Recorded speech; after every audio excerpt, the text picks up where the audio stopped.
to make you host. Yeah. Okay. I think I'm in now, right? So thank you everyone and welcome to this event. We thank you for taking your time to come. This is the Agile 20 Reflect Festival, and this activity is part of that activity celebrating the 20th anniversary. So without wasting much of our time, because we have a lot in for all of us, I would like to make welcome Sathpal. But before then, uh, let me run through the welcome slides for the Agile 20 Reflect. Okay. Please confirm if you could see my screen now. Good, awesome. So this is part of the Agile 20 Reflect Festival, the biggest global festival, Agile festival ever, with over 800 events. So this event has been made possible by volunteers and generous donations from the community to keep it non-commercial. You are welcome to make a donation if you wish to. And tomorrow itself, we'll be having the Festival Fiesta Forever, which is the wrap-up of this global event. Um, with this, I welcome Sathpal, my guest and co-host. He's played a very big role here to this event. Sathpal, uh, please make welcome and give the introduction. Thanks, Alberto. Really pleased to be here. Thanks for having me. I'm really looking forward to this conversation. Yeah, great to be here, and it's great to not be hosting. So it's quite nice to be on the other side of it and sit and have a conversation. So that's great. So yeah, cool. Thanks for Okay, having me. thank you very much. So please, we will require participants to, for the period of the conversation, to put down their videos, except the co-host, but all other participants, so that the spotlight could be on the panel while the event goes on. Thank you. So thank you very much. So Safa, how has it been with bringing up community of learning around your environment? How's it been? Great fun. Yeah, it's always a privileged thing to do, really. Yeah, it's been awesome. Do you like me to do a sort of introduction about a little bit about my background and? Please go ahead. Okay. So yeah, I recognise lots of faces and names, so it's wonderful to see everyone. So for those of you who don't know me, I'm Sathpal Singh, and calls me Sath. I'm one of the trustees of the Agile 20 Reflect Festival. A little bit about my background and journey. So I'm actually in technology, so that's kind of my background. I'm not going to go all the way back much beyond that, but so I've been in technology for 20 years, over 20 years. I started as a software engineer. I finished university. I'd studied computer science, and my first job I was a software engineer. And used to write code, all that kind of stuff. I worked in the payments industry, so that was quite stressful. That was quite hard work, and I was a young man, so I didn't really know anything. You kind of finish your education and you go into the world of work, and it's very challenging, and it's a kind of culture shock. So that's kind of where I started. But I met a lot of great people, and a lot of mentors, people who supported me. And actually, that was where I had my first early kind of brushings with XP. So some of you have probably been at other sessions over the festival and heard about extreme programming. So I kind of had early brushes with that in 2000. And that was great. And, so we learned about user stories and iterations and start collaborating as teams. And that was great. So I did that for a few years and, moved around a few different roles.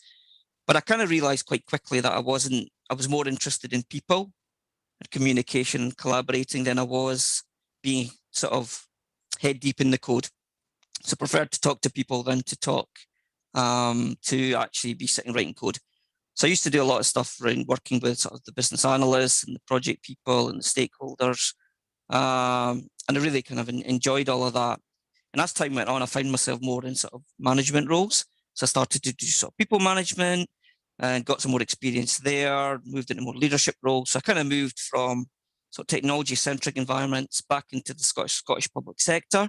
So I was a head of department there. And I started to learn more about leadership.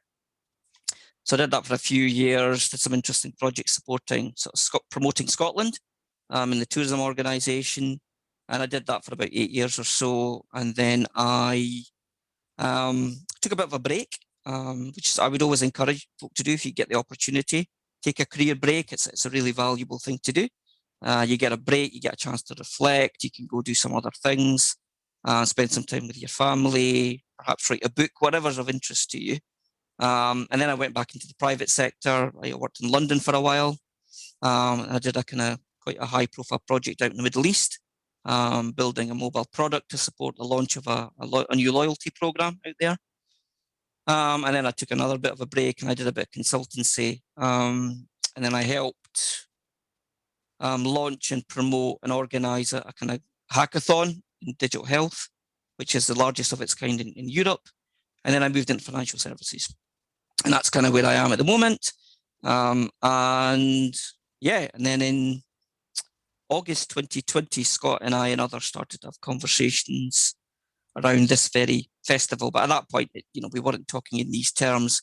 We were thinking about doing a global retrospective around the manifesto. And it grew into so much more because ultimately we wanted to build a global network, work with cultures across the globe, and actually mark and celebrate the 20th anniversary and turn it into more of a celebration and a party and bring the global community together. And that's probably us right up to date, I think, Alberto. Thank you. How was that? That's fantastic. So, with your experience running the future of work in Scotland, what have been the pains? What have been the challenges you've had and the success stories? We'd like to know because this event is about building knowledge, learning in community. We would like to hear from you, please. Right. Okay. So I guess it's worth telling your wonderful audience that's kind of how we got to know each other. So that's how Alberto and I met. So Future Work is a meetup based out of Scotland, Edinburgh, and I'm one of the organisers alongside my co-hosts Donald Henderson. I think some of you all know Donald. He's probably on the call, and a lady called Nicola Bennett. So three of us. It's a small team. It's all sort of voluntary, but the idea of our particular meetup and group is it's called the Future of Work in Scotland.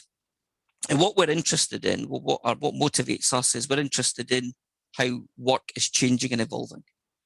So work continues to change and evolve. We've seen that happen over a long period of time.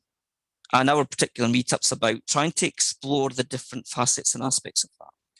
So one of the key things that we're all kind of, I guess, exposed to at the moment is that shift from traditional ways of working and being co-located in offices to actually working virtually and remotely and with dispersed teams.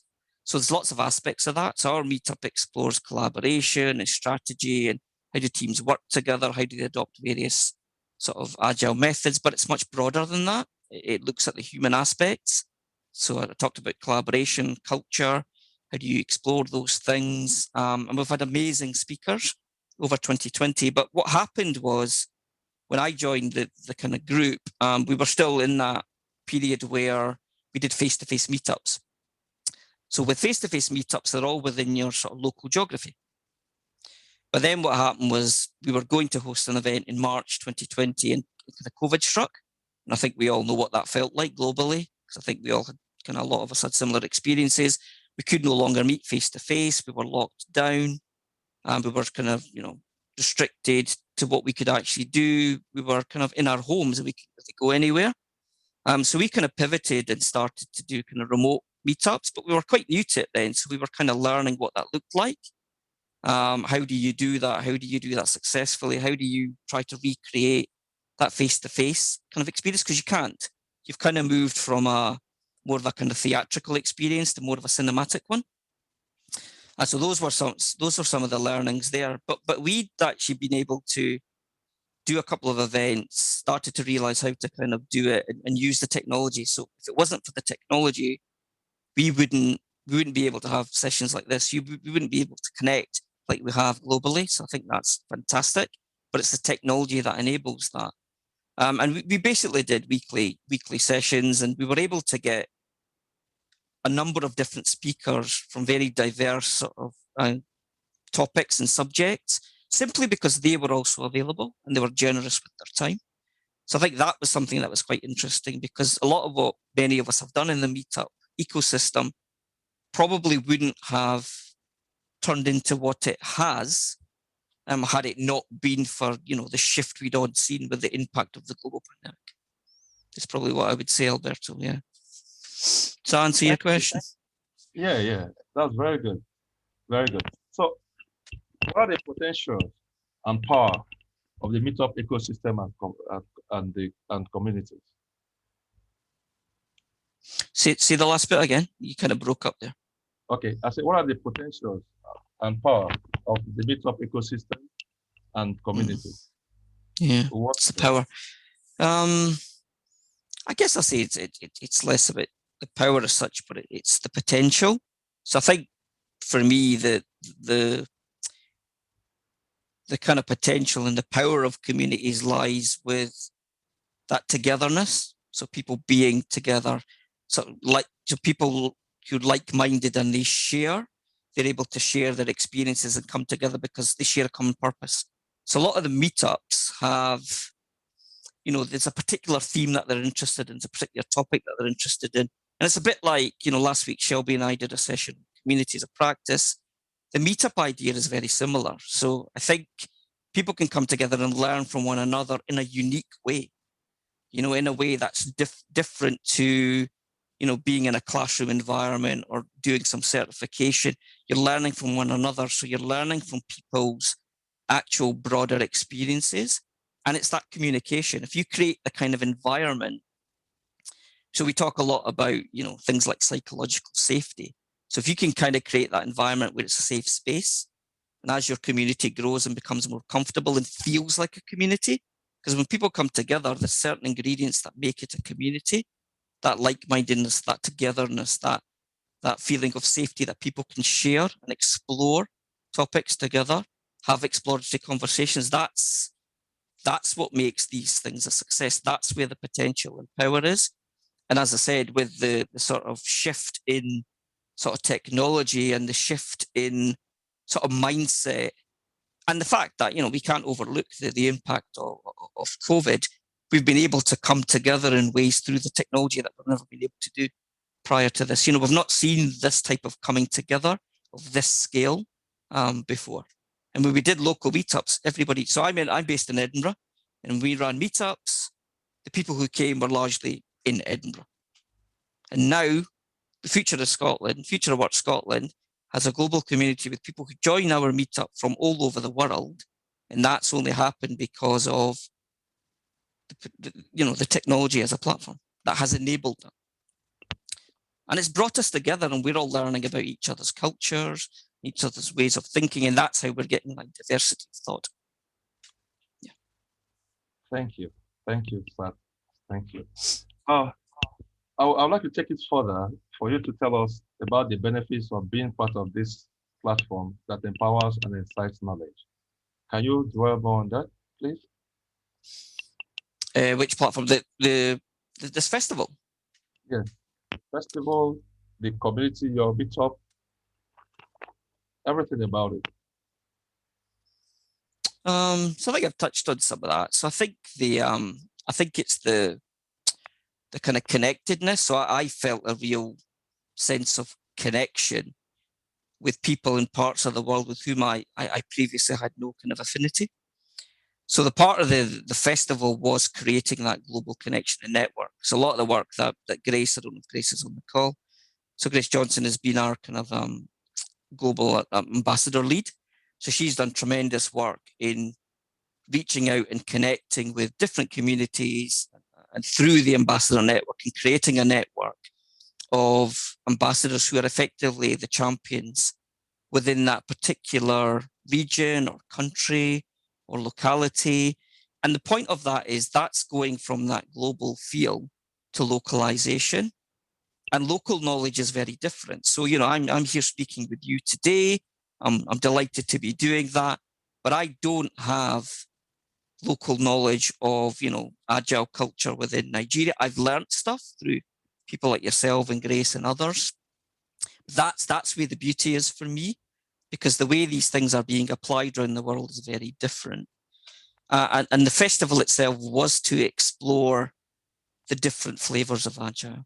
You know, not only will we be looking at the themes of the past, the present, and the future, we're also exploring diverse topics, some that are maybe more applicable in some parts of the world than in others. So, you know, we've had anything from, you know, talking about the frameworks, looking at culture, looking at personal agility, looking at business agility. We've had sessions on things like imposter syndrome, dyslexia. We've covered a very broad spectrum. And I think that's it. The opportunity, the unique learning opportunity that this platform has created is, I think it's quite difficult to sum up, I think. I think it's been invaluable. I mean, I've certainly learned a huge amount myself. Yeah. Does that answer your question? Yeah, that's very correct. I can actually attest to what you said, being part of your own community in Scotland since last year. Thank you. So we'd like to know how was it like organizing your events weekly? What was the cadence when you guys started? What's it like to organise what the future of work events? What's it like? It's fun, obviously. I think because we had a weekly cadence, that's actually both fun, but actually a lot of hard work. So it's something people kind of need to also bear in mind. So meetups tend to work in a monthly cadence. So a lot of meetups will put on an event once a month, right? And we've seen that all over the world. We were doing a weekly session. So I think there's a need for quite a lot of agility in how you kind of operationally, so to speak, if I can use that term, how you manage that. So actually the way we manage that is actually through using Kanban. So we actually have, you know, a Kanban board, and we basically push an event through a particular flow. So what we're trying to do is optimize that flow. So what we're at, so, you know, we'll maybe come across, one of the co-organizers will come across a topic or a session that's of interest, something that, well, that's quite good. But the point is we're trying to serve our community. So we're looking for things that speak to the themes of our group. So when anybody's doing a meetup, they should be thinking about, you know, what's the group about and how do they surface topics and sessions that will plant those seeds of learning for their own group and encourage the group to go and extend their learning further. So that's what that kind of knowledge sharing looks like. So what we do is we'll reach out to somebody, we'll have a conversation, and then we will formalize that process. We'll get them to give us information on, you know, what they want to cover, what will be the learning outcomes for those who attend, and then we'll set it up in Meetup. We use the Meetup infrastructure, and then we'll just promote. Then we'll promote it, and the promotion's a big part of it, because that's where the engagement comes from. So if you want to build community, I know that's something you and I have kind of been talking about. A lot of that's about how you engage and encourage and communicate, and the communication's key. And then the hosting as well. So, you know, that there's all these different aspects, but you could manage that through a quite a simple flow, and just make sure that at any stage you're kind of limiting the amount of work in progress. So, you know, if you're kind of organizing events, there's only one you would host at any given time. You might promote, you know, a number at any given time, but you've got to manage that within the limit of what you and your co-organizers can actually do, because when you're doing these things, you're doing them on a voluntary basis. You know, everybody's got lives, everybody's got day jobs, everybody's got families. So you've got to strike that balance. So getting that balance right all comes down to how you collaborate together, and also what's the division of labour. So you might have different things that you all do. Yeah. Yeah. Thank you, Seth. At this point, I think we would like to take questions. I see. I think Ami. Ami, could you unmute and ask your question before we continue with the conversation, please? Hi, this is Amy. I'm in Southern California, and I just wanted to see what you guys think about the next steps now that we have all these connections, right? Like we have been forced in some ways or enabled by COVID and some of the things going on to make connections. So where do we go from here? How do we capitalize on this? Wow. And thank you. Great question. No, I love it. And I like the way you phrased it. We have been enabled by it. I feel the same way. How do we build on this? That's a great question. How do we build on this? I think so. For me, doing the meetup that I do based out of Scotland, and then doing the Agile 20 Reflect, which is a kind of scaled up thing. I think this is us building on it. I continue to build on this. Is how do we take forward what the festival has been trying to do? How do we deepen those connections? How do we, connect more with other communities? How do we celebrate each other's culture? And I think there's lots. So in other parts of the world, some of these sort of meetup ecosystems, etc., perhaps are not as mature. So for me, I think it's about supporting one another.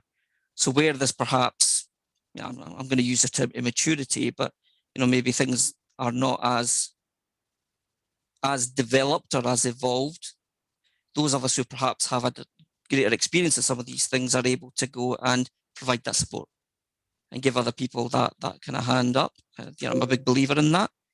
And through that, I think we're going to kind of raise the collective opportunity to connect and continue to share and learn together and deepen our understanding of a very broad range of topics.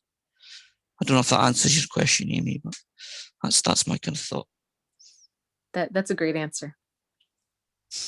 Okay. Thank you, sir. Anyone in the audience that want to ask a question now, you could unmute, then we can continue.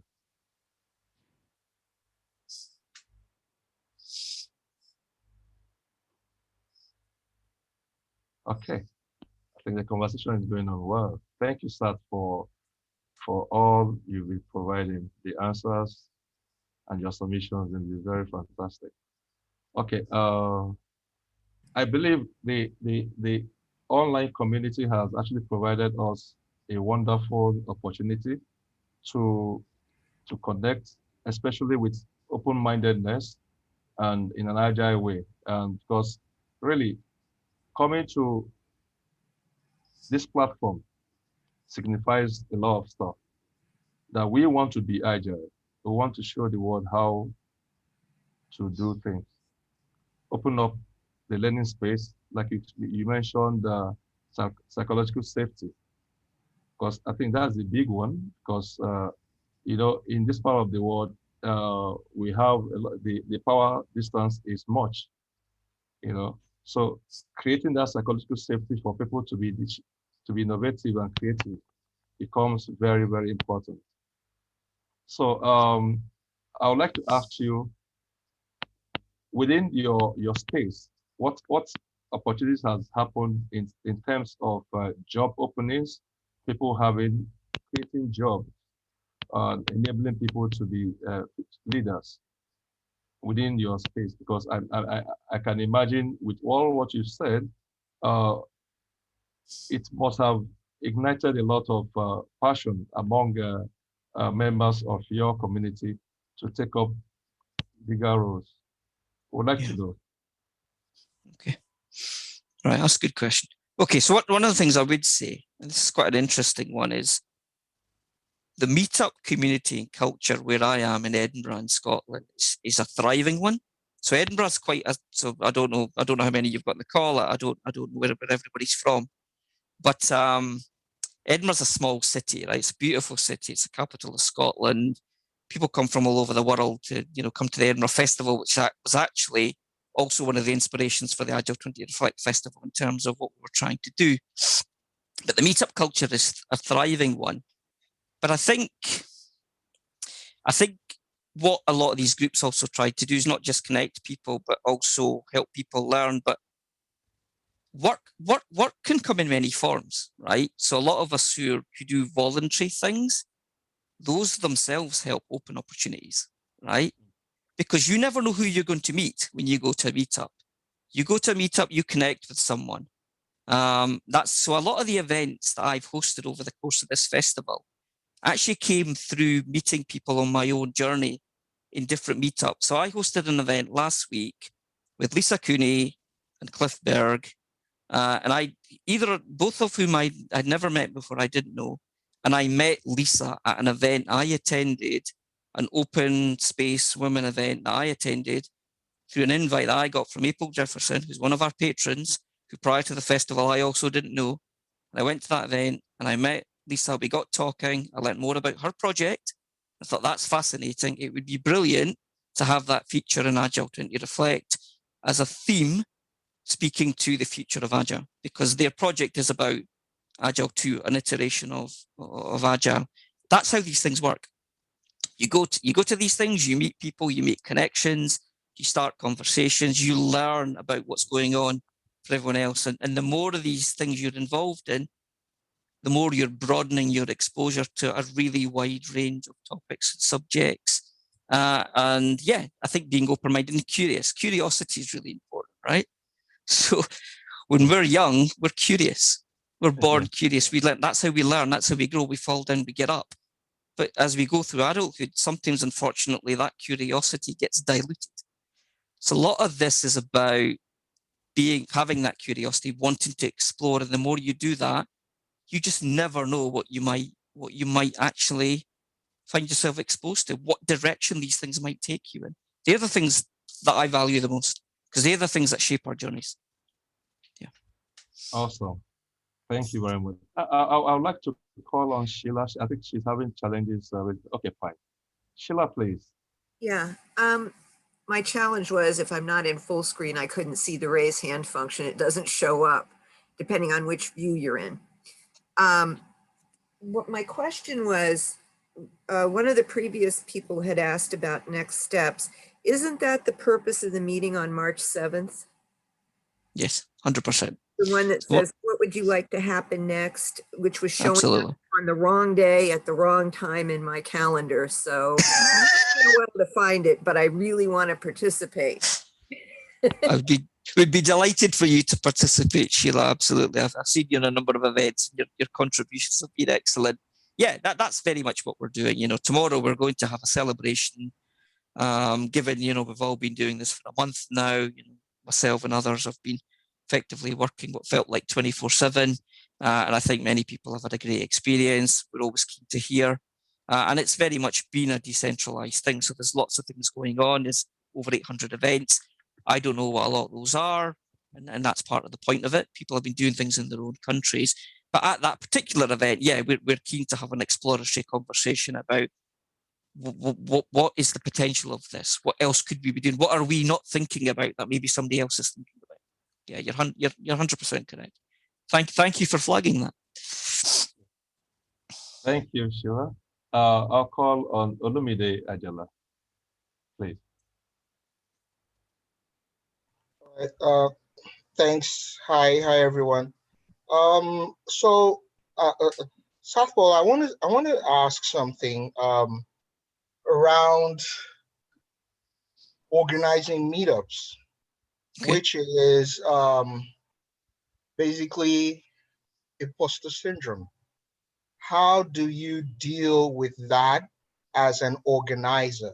Because, I mean, it's easy to call 5 of your friends together, but then when you get into a space where you're talking to people you really don't know, and you're trying to, put out your credibility there, how do you deal with that?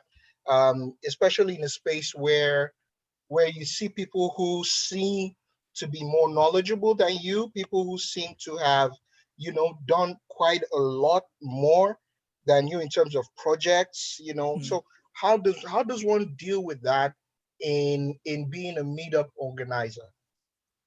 That's a brilliant question. Nobody's ever asked me that before. I love that. I love that. Thanks for the question. So the first thing, just to your first, because I think you effectively asked 3 questions there, I think. That's what I heard. So I think the first question is, if you talk about starting a meetup, I'd say actually at this point, I'm probably going to quote Walt Disney here and say, look, the way to get started is to quit talking about it and basically begin doing, right? And that's what I think these things look like. So if you think about this festival, that's kind of what happened. Scott had, we had this idea, there was a vision. Scott was really keen to do this, and he had this idea, and then we just got on with it. He got on with it. And people rallied around, we got involved, and we tried to play to everyone's strengths. Being a meetup organizer isn't about being an expert. To me, it's never been about expert. A lot of the things that we cover in our meetup sessions, in our events, the whole point of that is we are inviting in subject matter expertise for the benefit of our communities. We're trying to serve the needs of our communities. So we will invite speakers, and Alberto's been to many of my events, so he knows what I'm talking about.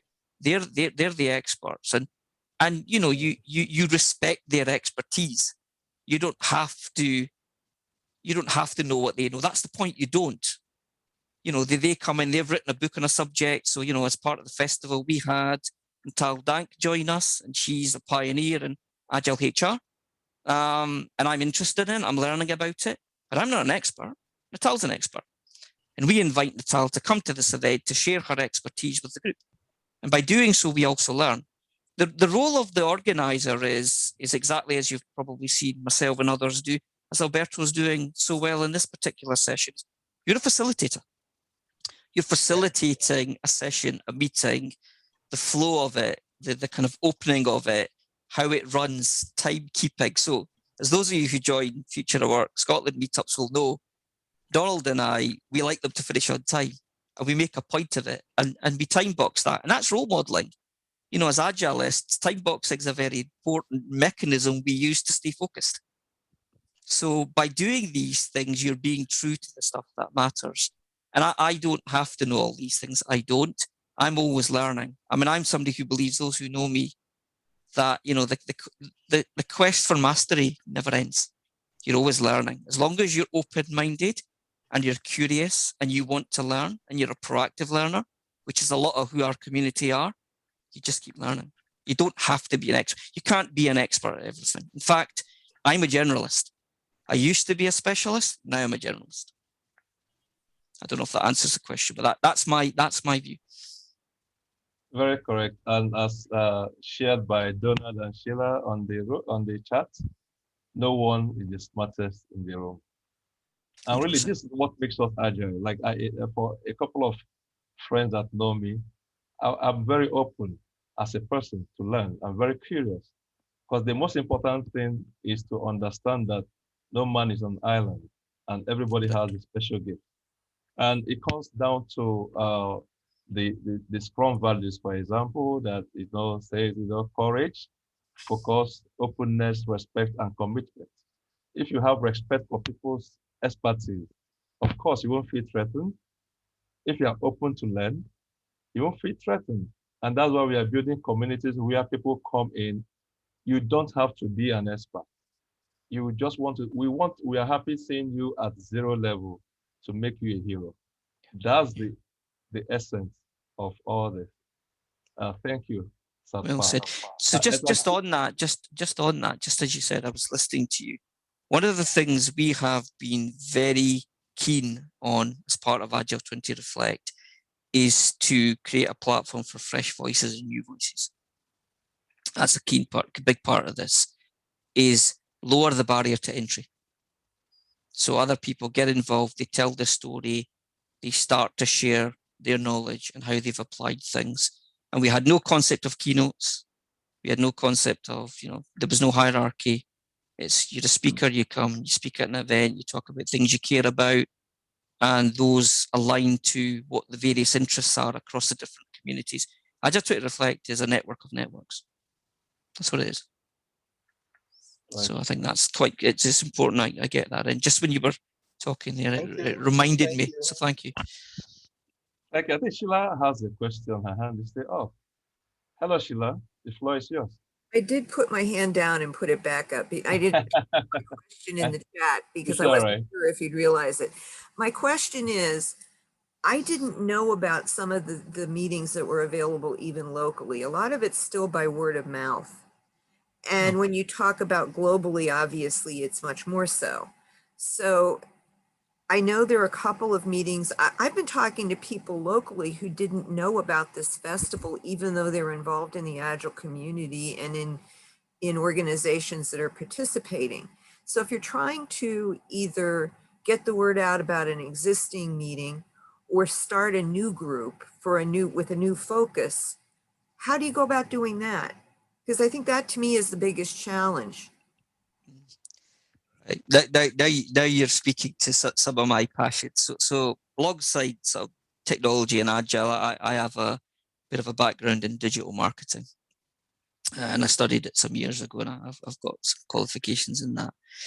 So a big part of this is if you're trying to reach communities, and you're right, traditionally there's a word of mouth thing going on, but if you want to go beyond your traditional communities and grow your community, this is how you nurture communities.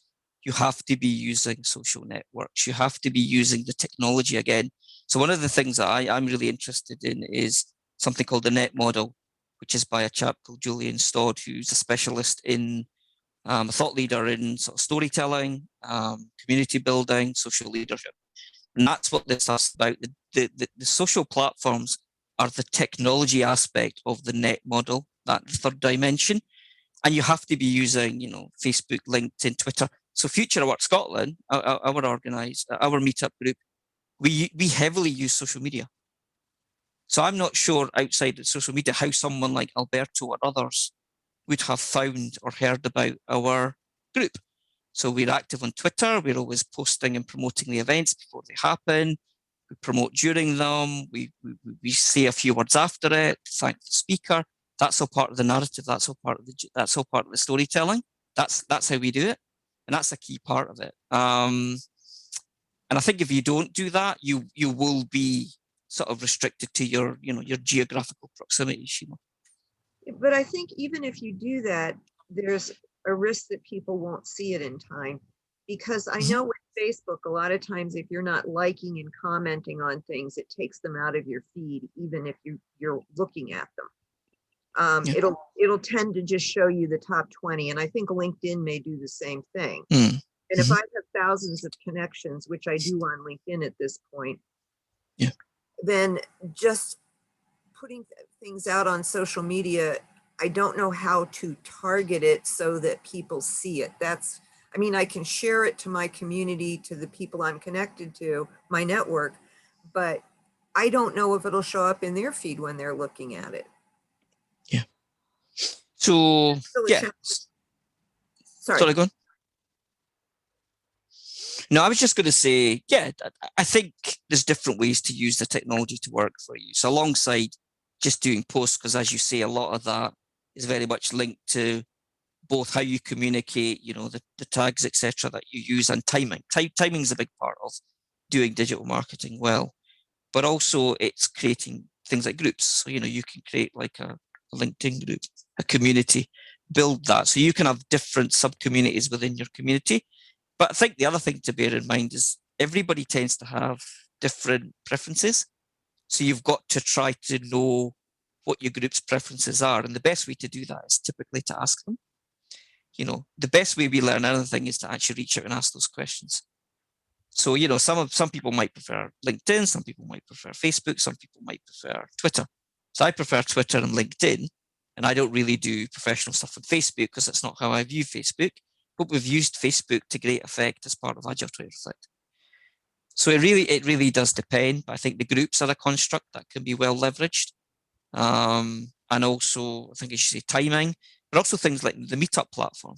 You can actually be emailing everybody who's in there and promoting your event. And I think people who have great experiences going to certain events or learn something will naturally want to tell other people about it.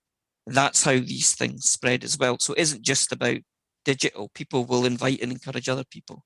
That's how these things grow and evolve, but they don't tend to happen overnight. You know, they take a long time, and you will see that momentum build. But I think you have to be persistent. I think you have to be tenacious, and you have to be prepared to experiment and explore and try and see what works, because different things work for different groups and different communities. So different parts of the world, they have different preferences for different search engines, for example. So you've got to think about all of this stuff. I don't know if that helps or not, but that's kind of my thought, Sheila. I think it'd be something that'd be a good topic for future. If in talking about the future of this, that would be something that could be explored as far as how do you, if people want to organize and get involved, how do they go about doing it? Because I'm thinking, I was looking for meetup groups on Meetup. I never would have found Edinburgh if I hadn't put in Edinburgh intentionally. You know, I knew you were out there, and I was trying to find it so I could get it on my calendar with the right time and with the link to join whatever platform you were using, because at that point I didn't know if it was Zoom or something else. But I literally had to put the location in as Edinburgh to get it. Wow. Hey, Okay. Sheila, I have a lot of tricks for you there because I'm a kind of meetup hacker. You just changed the Meetup Search is a bit weird. I hope they don't listen to this recording, but you always have to check whether you're searching for the events that's called calendar, for whatever reason they call it calendar, or searching for groups. If you search for groups, you can change the distance from your current location to doesn't matter, and then you type in a topic. For example, I'm interested in many things, hypnosis, a lot of things, and it will show you groups indiscriminately of where they are located. And you can scroll down based on that. I just hope you won't go through all 900 agile groups on Meetup, because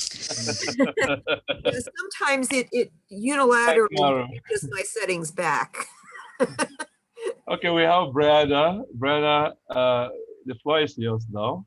Okay, can you hear me? Come up. Yes, please. Okay, so I'd like to start with since the pandemic sort of went into full force mode, I have to say, Alberto, you are one of the most formidable learners I have seen. A meetup isn't a meetup unless Alberto is there and he's saying, I want to connect with you, and he's asking questions. So Alberto, keep up the good work.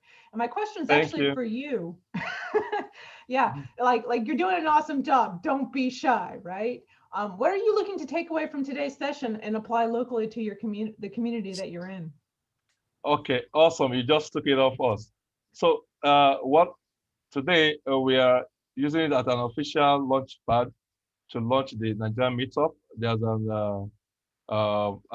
a Google document form that has been shared, which we will use to launch our Meetup. It's called Agility Nigeria.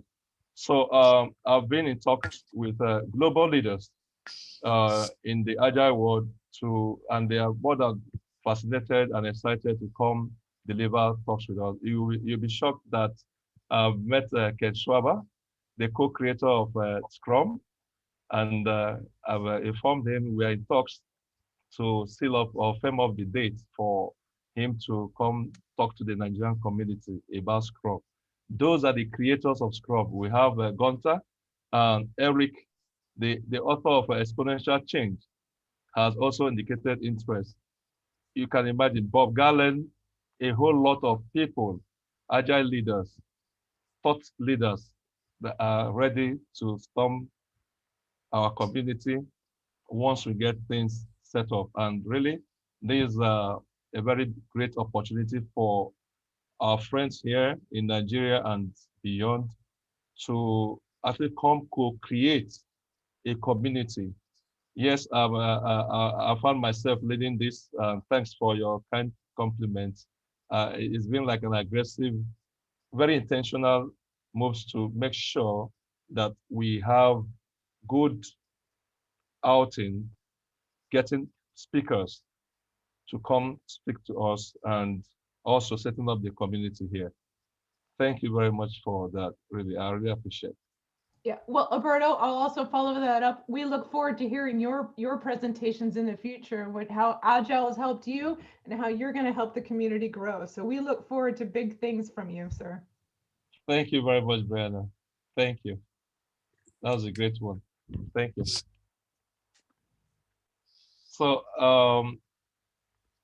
any other question? So I want to know what's this Global Alliance calendar that Donald put in the chat. I don't know what that is. Is it the Scrum Alliance you mentioned? You're talking about, or something else? It's Agile Alliance. Sorry, the Agile Alliance. Sorry, yeah. okay. Okay, thank you. So what we do actually, it's a good question, Maru. Maru, is so I think Sheila was asking earlier about sort of visibility and promoting that. That's one of the things that we do as well, is we put our events onto that calendar just to raise awareness. Yeah. So that's the kind of thing you can do. You can look for other calendars and things to share yours, just to get the word out and try to reach broader audiences. I gotta say, I feel it's not actually a bad thing. Actually, it's a good thing that we still rely a lot on our word to mouth and our small communities. That's what keeps the meetups alive, and that's why I enjoy personally a meetup 100 times more than watching a recording alone on YouTube in my home. I can't even chat. I can't even ask questions. Nothing. So of course there will always be these micro communities. That's just human. It will be always more exciting. Right. No, I definitely, I totally agree, wholeheartedly agree with you. I used to go to meetups a lot, and I used to love finishing my day at work and traveling across the city to some venue to sit and to have face-to-face conversations with friends and colleagues and people I knew from past jobs, and maybe make some new connections, learn something, have a slice of pizza and a cold beer, and go home feeling like I'd learned something, and that all disappeared. We might go back to that, but I think it will evolve into something else. No, This has opened opportunities, but I think you're right. I think it's hard for us to completely recreate that human connection that is really what we're kind of striving for, and what a lot of this is about.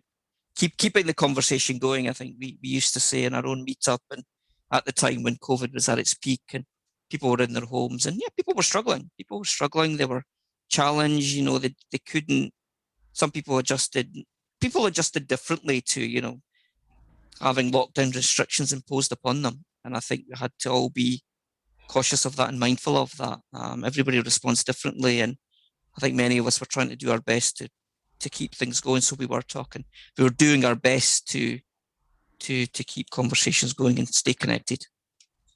Yeah, that's what I mean. Online meetups are yeah. I mean, there's still going to be that local element for online meetups, and it's also a great way because you get a lot more going on in an online meetup than you would have had in a live meetup, for example. I'm sure we're never going to go back to purely physical ones. We're always going to have a hybrid. I'm pretty sure, because there's so much engagement. I can hang around with Alberto, with Sheila, with Sath, and Grace and Michael.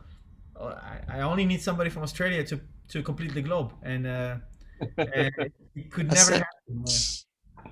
I feel like we've never been more connected, and I absolutely love it. Thank you. So just to add to some of the conceptions, or do I say misconceptions, some of our local community members may have. Because during this, in preparation to this, when engaging people, they will tell you agile, it looks more like an IT kind of thing. I'm not in IT. What happens? And I've told them there are success stories, changes are happening, even though they are taking baby steps, but changes are happening in organizations because it just needs somebody to be like the champion, somebody that can drive it, okay, in organizations. Among the panelists, we will have them, someone like Chika. She's come to a webinar I presented and taken one or two classes, certifications. In their organization, I'll allow her to just please give us just a minute. Tell us what's happening in your organization. Of course, we are reaching for time now. Well, good evening, everybody from Nigeria. I'm happy to be here and to co-host this event. So Alberto introduced me into Agile, and one of the things we have done in my organization that Agile has helped us to solve is collaboration. In our culture here, most people want to be the only cock crowing, right? I want to do it, let everyone know that I'm the one that did it. And sometimes it results to delays in delivery. But when we come together, nobody is sending so much emails. I can put up a call to you. We can set up a small meeting and resolve a customer challenge before it escalates. So agility has helped us to start embracing collaboration, I know, in a workplace. And we are getting better results as we used to, as opposed to what we had in the past. So people now talk, nobody responds to it 24 hours, 48 hours, customer is, suffering. So agility is a great thing. And just like Alberto said, it's not just an IT thing, it's a mindset change.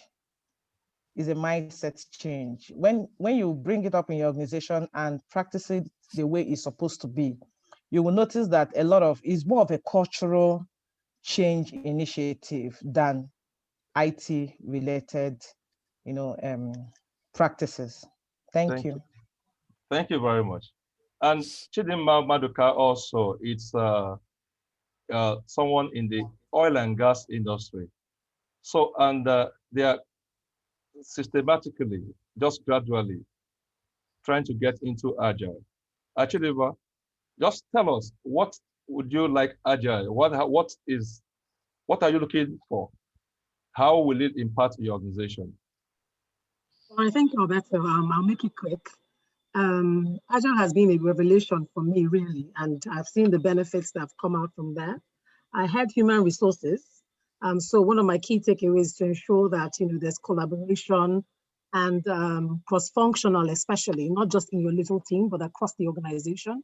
And of course, COVID has helped us to see how that has been extremely essential and not just something you should do when you have time. It's something that you must do, really. And I believe that the Agile framework and the methodology, when you apply that on top of human resources, is actually just a win-win, really. And it has really helped us to position more futuristically. And we're really looking and excited to see what else we can adopt from there into our workforce. Thank you. Thank you, guys. So my submission to our community is, for us to make good progress, agility is the way forward, both in government, both in our personal lives, like Sath and other people have said, because we have personal agility that can help us to plan our lives and manage our time better. Okay? You can imagine we're in the country of 200 million. If we start pitching agility across levels of government, across our communities, our immediate communities, I'm confident that in the next few years, there will be that change of mindset, which will take us to the promised land. So I'm grateful to Sath for finding time amidst all his commitments. Like today, after this event, there's an event that will be honoring one of the 17 original Agile Manifesto signatories that has passed on. So we look forward to that event, and Sath is very much on that. So thank you. Sath, final words from you, please. Yes, thanks for having me. I really enjoyed the conversation. It's a nice, we've come to the end of February. It's been an epic month, it's probably fair to say. Learned a lot, met so many amazing people, really felt that sense of community. And great to come here today and share some of my thoughts and some of my own experiences and learnings. And yeah, thanks for hosting me. I loved the questions, great questions from the audience. And again, people I've come to know and met over the course of Agile to Reflect. So delighted that they were able to join and share this with us. And yeah, keep up the good work. Thanks for hosting me. Thank you, sir. And thank you to everyone. This is, we want to respect the time box, and that's what makes us agile. It's 1 hour event, and we say it's either 1 hour or less. It must not exceed 1 hour. Any final thoughts from anyone? Just final thoughts. Just that I'm pretty sure that we will all work on keeping this momentum going and keep meeting over the course of the next year and organizing this.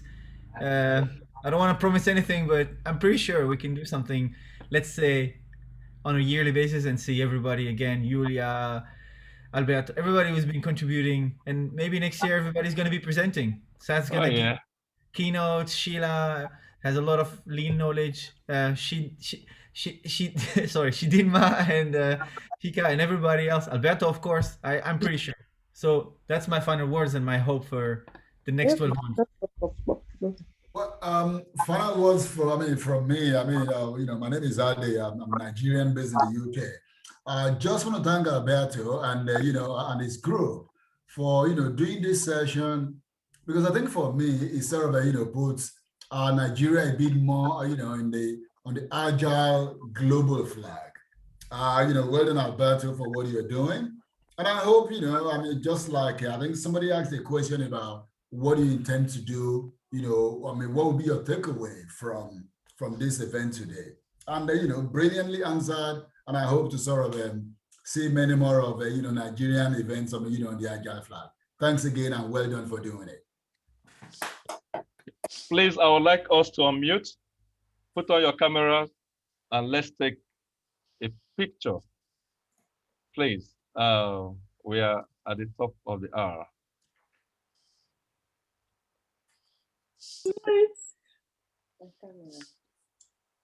Where's my camera?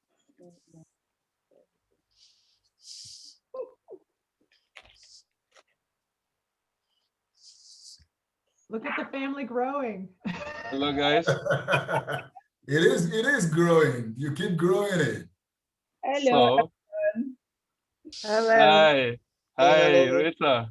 Hi, hello, Okay. Alberto. Yeah. Thank you, guys. Thank you very much. Patrick Taiwo. Please, Oh my God. I would like us to put our hands together for ourselves. We've done marvelously great. Thank you, everyone. It's been awesome, and we look forward to great sessions from next month. Okay, and I hope we've completed the forms, but we will be reaching out to all of us. Thank you very much, and stay blessed. Thank you. Bye bye, everyone. Right, thank you. Thank you. Thank you, Bye, everyone. Take care. Bye, everyone. Bye. Bye. Bye.